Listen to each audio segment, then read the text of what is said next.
राधे कृष्ण आप सभी को। आज की वीडियो में हम सुनेंगे वैकुंठ चतुर्दशी की व्रत कथा। पुराणों के अनुसार वैकुंठ चौदस की हमें 3 पौराणिक कथाएं मिलती हैं, जिनके बारे में कहा जाता है कि इन्हें वैकुंठ चतुर्दशी के दिन पढ़ने से या सुनने से 14,000 पाप कर्मों का दोष मिट जाता है। पहली कथा इस प्रकार है।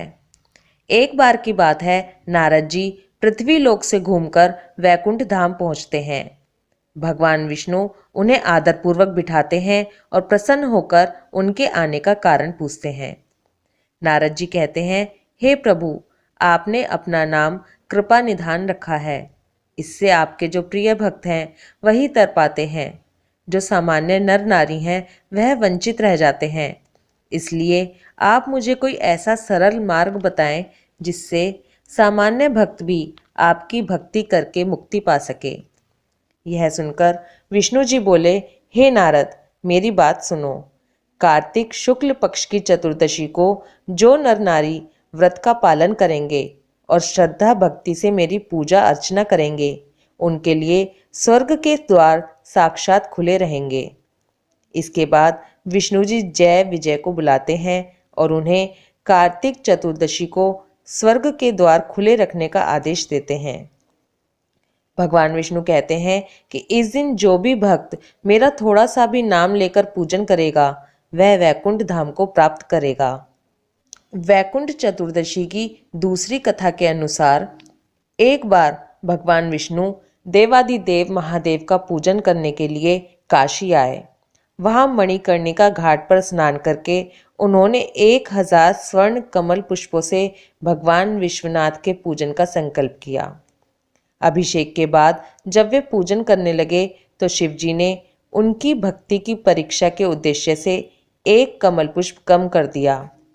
भगवान श्री हरि को पूजन की पूर्ति के लिए 1000 कमल पुष्प चढ़ाने थे। एक पुष्प की कमी देखकर उन्होंने सोचा, मेरी आंखें भी तो कमल के ही समान हैं, मुझे कमल नयन और पुंडरीकाक्ष कहा जाता है। यह विचार कर भगवान विष्णु अपनी कमल समान आंख चढ़ाने को प्रस्तुत हुए।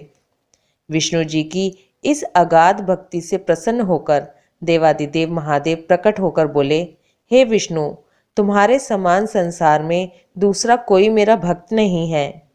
आज की यह कार्तिक शुक्ल चतुर्दशी अब वैकुंठ चतुर्दशी कहलाएगी और इस दिन व्रत पूर्वक जो पहले आपका पूजन करेगा और फिर मेरा पूजन करेगा उसे वैकुंठ लोक की प्राप्ति होगी। भगवान शिव ने इसी वैकुंठ चतुर्दशी को करोड़ों सूर्यों की कांति के समान वाला सुदर्शन चक्र विष्णु जी को प्रदान किया। शिव जी तथा विष्णु जी कहते हैं कि इस दिन स्वर्ग के द्वार खुले रहेंगे। मृत्यु लोक में रहने वाला कोई भी व्यक्ति इस दिन व्रत और पूजन करेगा तो वह अपना स्थान वैकुंठ धाम में सुनिश्चित करेगा। वैकुंठ चतुर्दशी की तीसरी कथा। धनेश्वर नामक एक ब्राह्मण था जो बहुत बुरे काम करता था। उसके ऊपर कई पाप थे। एक दिन वो गोदावरी नदी में स्नान के लिए गया। उस दिन वैकुंठ चतुर्दशी थी। कई भक्तजन उस दिन पूजा अर्चना कर गोदावरी घाट पर आए थे। उस भीड़ में धनेश्वर भी उन सभी के साथ था। इस प्रकार उन श्रद्धालु के स्पर्श के कारण धनेश्वर को भी पुण्य मिला। जब उसकी मृत्यु हो गई तब उसे यमराज लेकर गए और नरक में भेज दिया।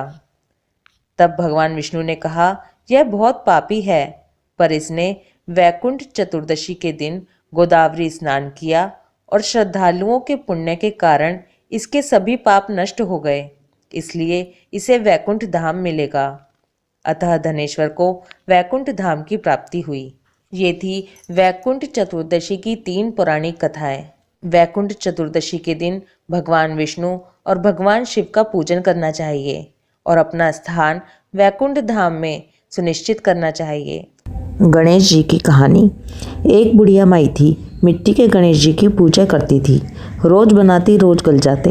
एक सेठ का मकान बन रहा था। वो बोली, पत्थर का गणेश बना दो। मिस्त्री बोले, जितने में हम तेरा पत्थर का गणेश बनाएंगे उतने में तो हम दीवार न बना देंगे। बुढ़िया बोली, राम करे तुम्हारी दीवार टेढ़ी हो जाए। उनकी दीवार जो थी वो टेढ़ी हो गई। वो चिनते और दीवार ढह जाती, चिने और ढह जाए। इस तरह करते करते शाम हो गई। शाम को सेठ आया। उसने कहा, आज तुमने कुछ काम नहीं किया। वो कहने लगे, एक बुढ़िया आई थी, वो कह रही थी मेरा पत्थर का गणेश बना दो। हमने नहीं बनाया तो उसने कहा तुम्हारी दीवार टेढ़ी हो जाए। तब से दीवार सीधी बनी नहीं रही, बनाते हैं और ढह जाती है। सेठ ने बुढ़िया बुलवाई। सेठ ने कहा, हम तेरा सोने का गणेश बना देंगे, हमारी दीवार सीधी कर दो। सेठ ने बुढ़िया को सोने का गणेश बनवा के दिया। सेठ की दीवार सीधी हो गई। जैसे सेठ की दीवार सीधी हुई वैसे सबकी हो। बोलो गणेश भगवान की जय, विष्णु भगवान की जय, कार्तिक मास की जय।